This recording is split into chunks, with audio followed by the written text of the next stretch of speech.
Hi, thank you for joining us. My name is Katie, and I will be talking today about a few different programs for financial aid that are offered through the Colorado Department of Higher Education.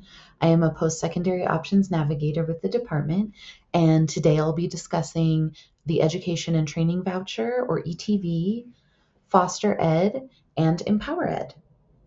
I'll start with ETV, which is a federally funded program that's administered by the department and provides financial assistance for students who have experienced foster care.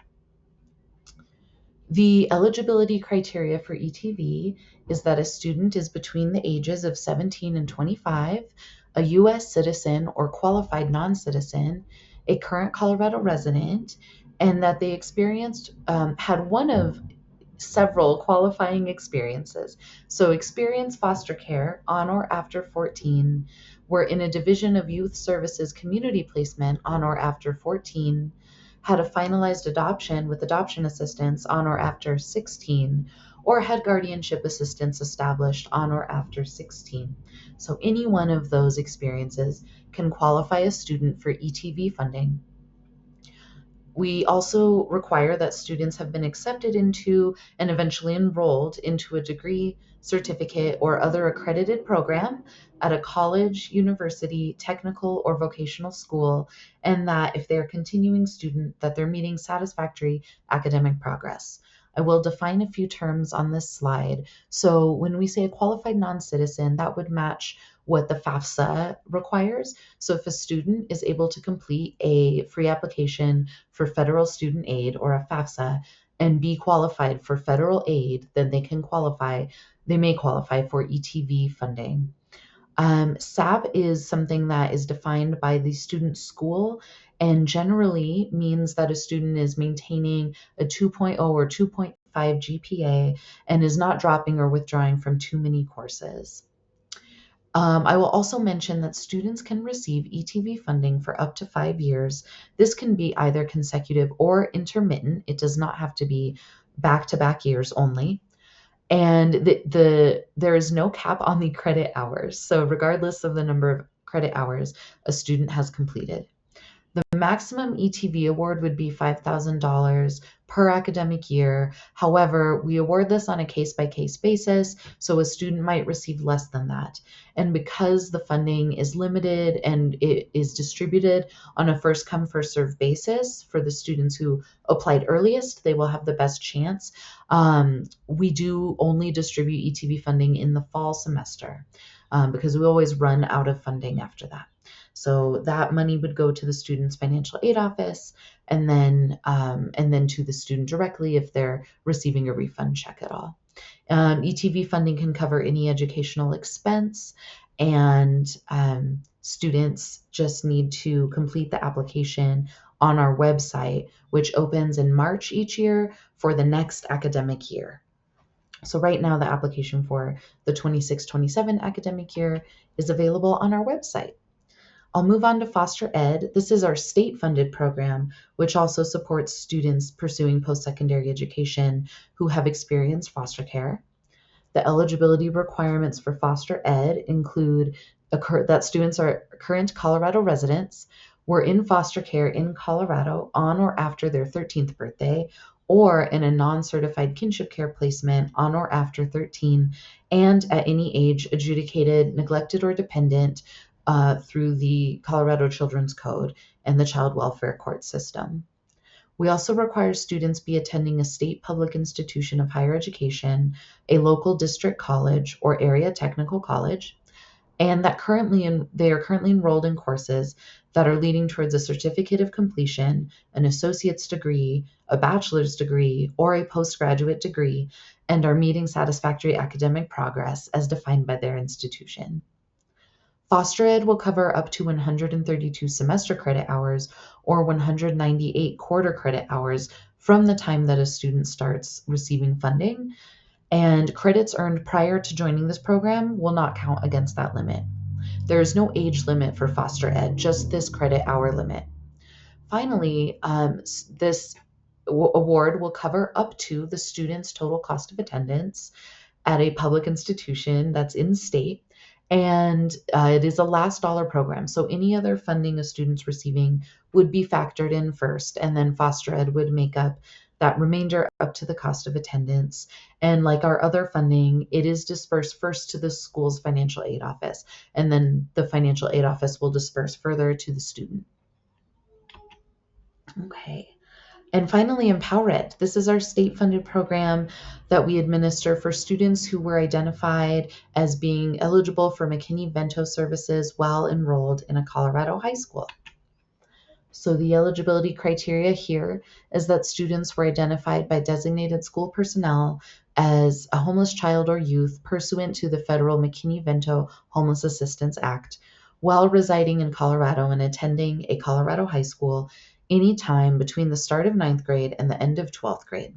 Students need to be between 17 and 27 years old, current Colorado residents, and have completed the free application for federal student aid or the Colorado application for state financial aid for the applicable school year.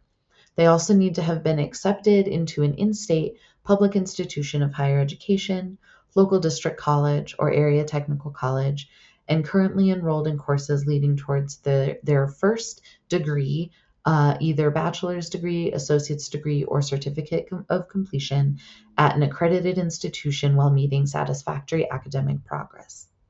And if I didn't mention before, completion of either the FAFSA or the CASFA, the Colorado application for state financial aid, is a requirement to receive foster ed as well.